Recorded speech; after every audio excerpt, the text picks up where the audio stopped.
amjak sayla lechor la in le kanas Cristina ni kincha laran se Belize sa sahin chol konkok sa insanetiam.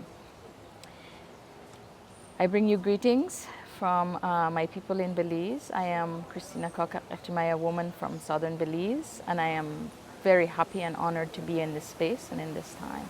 I think one of the resounding messages last night from the presentation I made was true solidarity. What does that mean?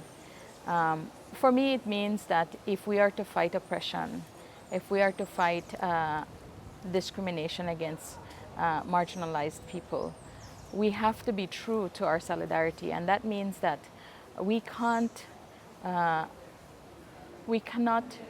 see one oppression as more important than the other. We cannot fight one inequality as more pressing than the other. If we say we are to stand in true solidarity with each other, then we really have to understand what oppression is for each and every distinct people, and recognize that we are all in this global struggle.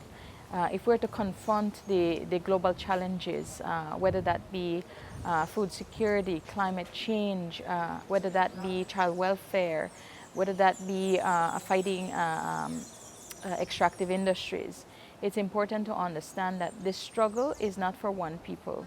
It's for all of us. It's for all of humanity. It's to guarantee that at the end of the day, we live in a more just world, a more fair and equitable world, and a world where my world as a Maya woman can exist right alongside your world, wherever you come from, whatever distinct group you come from, and that we can share this planet in a respectful and in a mutual way. And so last night I was calling for solidarity specifically between the Maya women and the Garifuna women, because often as marginalized people, our oppressors will always position us against each other. And this is, by and large, the oldest tool of the colonial system, which is to divide and thereby conquer.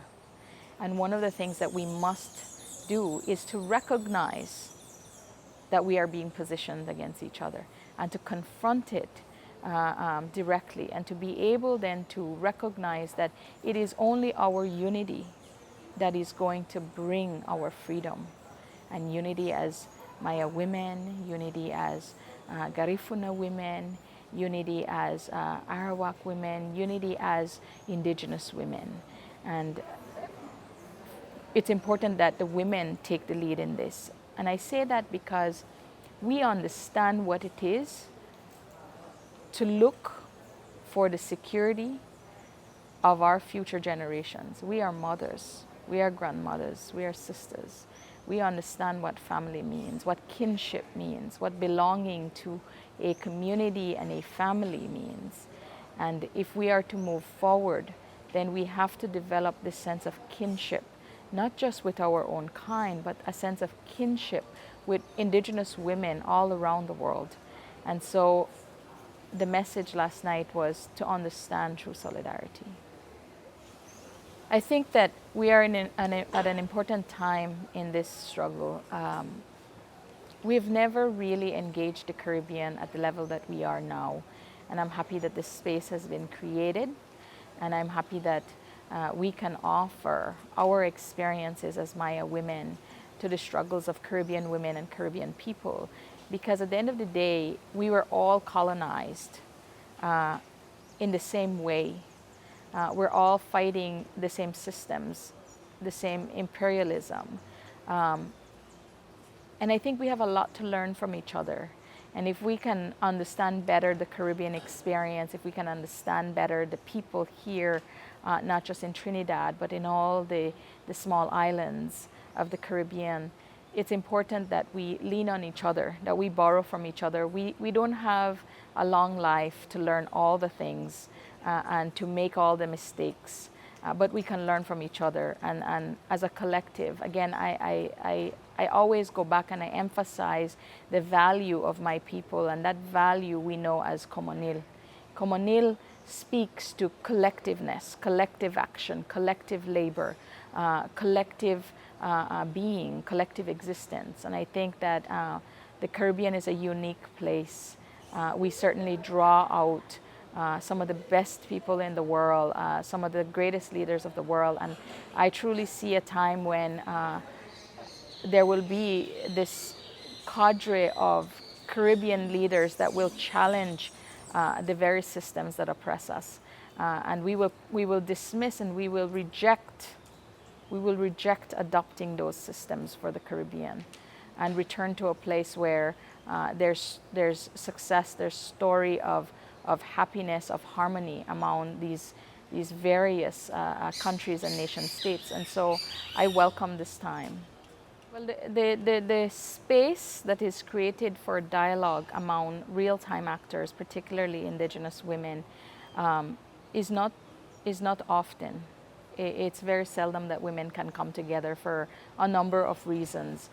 Just the mere fact of traveling from home, leaving children behind, leaving family responsibilities behind, understanding the demands that are often different and distinct for women.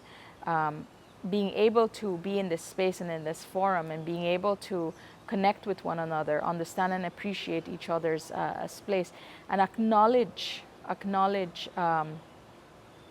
their contributions. I think it's a validation of who they are. It develops a sense of empowerment for women. It breeds continuity to their life struggles, to their work struggles. And it allows them then to go back and reflect upon what they learned from their sisters, from other countries. And I think that it's important because women connect in a different way. We're emotional beings. And that's not to say that we are weak. That's to say that we have the ability to be sensitive to all things, whether that be your environmental conditions, whether that be your relationships with each other, or even the political climate that you find yourselves. We're emotional beings, and I think that we take time to reflect, and we need to be around each other. So this gathering, this forum, this space for women to express themselves, to relay their experiences, to confront the issues that they face, is so pivotal to building further leadership in every nation state. And I think that it needs to be done more often. It needs to be done in spaces where women are comfortable. And I think that the take back from here and the hope is that as we move forward, that we can increase the network that we have as Indigenous women, because too often we're fighting in isolation, and too often we're fighting at the shadows of a very dominant and patriarchal society. But at the end of the day, we can reach out to our sisters and say, you know, in my network, here's a woman who has confronted this issue, and I can learn from her, and I can take from her experience, and I can offer her my experience. So I think it's important to recognize that these spaces of engagement are appropriate, they're timely, and they need to happen more often. And beyond this, looking forward, I hope that we can offer each other some support in the Caribbean. And one of the things that I hope personally, that I hope to give to the women here, is to offer them instruments, tools to learn to advance their own forms of advocacy, to learn to advance their own forms of building leadership, to advance their own forms of traditional governance, because women play a role in traditional governance, and too often that is not emphasized. And so if I can offer what we have done in the Maya communities, how we are creating platforms even within Belize for the voice of Maya women, then I hope to offer that to them, and I hope that they can take that and adopt that, not necessarily using exactly what we do, but putting it in the context of their own struggles, in their own women, and use that to further advance their causes. Then that's what I hope to do.